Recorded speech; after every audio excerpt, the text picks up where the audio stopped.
Hello ভাইনচিরা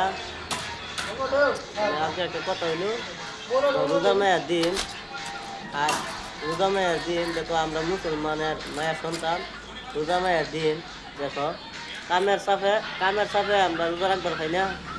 মানে রোজা রাখবার পাই না, মানে বহুত কষ্ট হয়, কিন্তু রোজা রাখবার পাই না। মুসলমান হয়ে আইরাও কি করবাম, কপালের পরিস্থিতি আইছে এরম।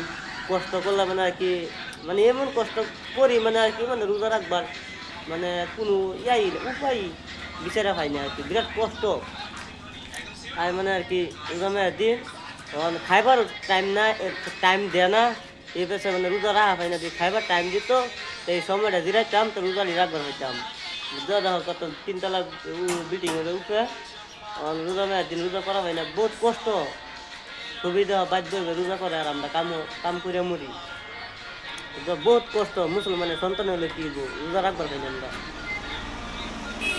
আর তোমরা খুবই দোয়া করিও যে সামনে বছর যে আমরা সব রোজারি করা পাই।